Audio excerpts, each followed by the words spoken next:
In this video, we're going to cover the top of the patient profile and the shortcut buttons up here in the gray section that you can see.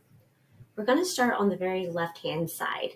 Here, you can upload a patient's profile picture if you would like. So if you take pictures in your office and you want to upload a profile picture, you can. All you have to do is click on Update and then choose the file from your computer to upload it into their patient profile.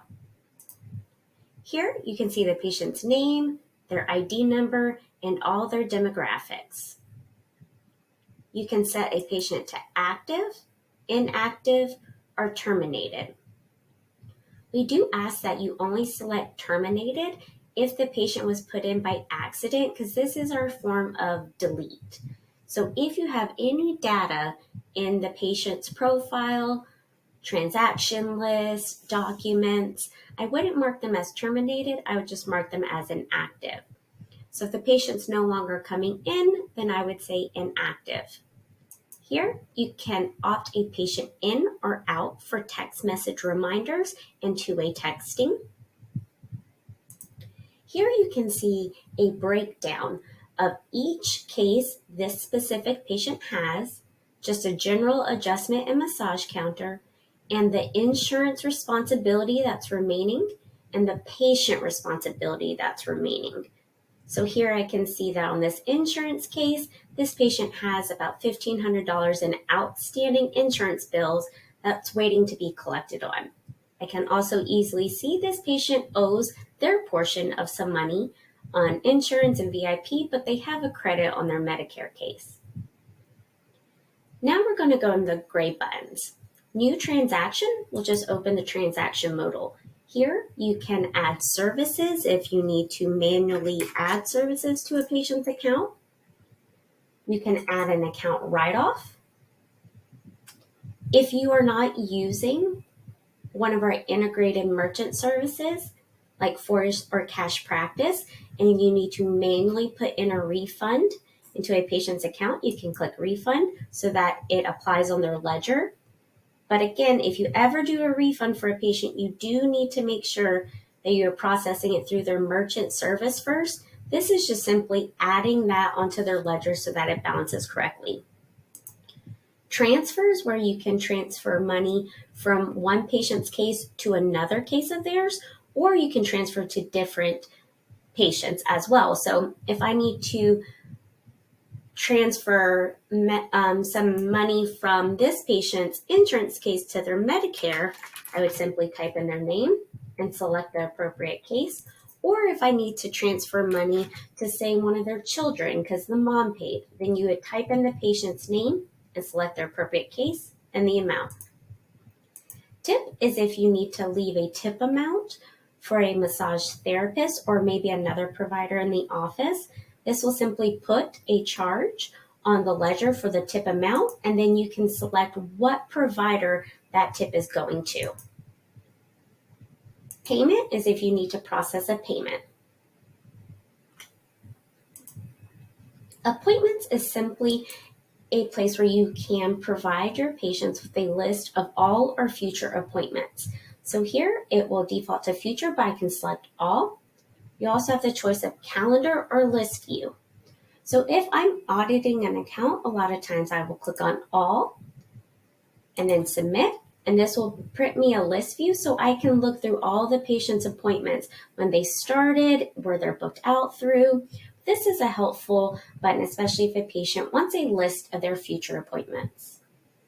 Statement of account is where you'll go to print the patient's statement of account or super bill. So please keep in mind it includes both.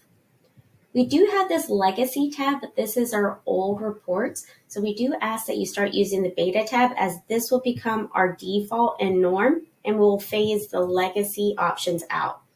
So if you see legacy, those are our old form of statements. So please select beta. Here you can do statement or super bill. So again, you can get to both statements by that gray button. You can select the patient's case, the start and end date. Now, if you leave the date range blank, it will pull up the statement for the entire case. So you don't have to go in and remember when did they start, when they end. If you just leave the date ranges blank, then it will pull all transactions for the entire case.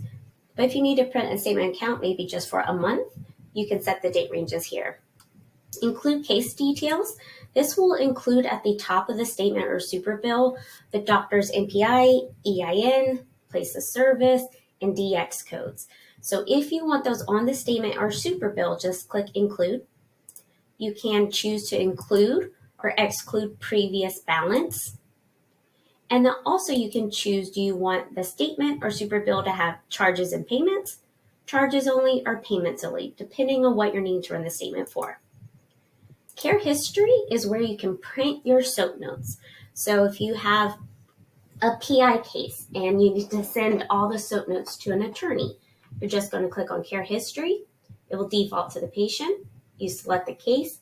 And again, the same concept. If you leave the start end dates blank, it will pull all SOAP notes for the entire case. So if I click generate, it will populate my SOAP notes in a PDF so that I can send it appropriately to whoever's requesting the information.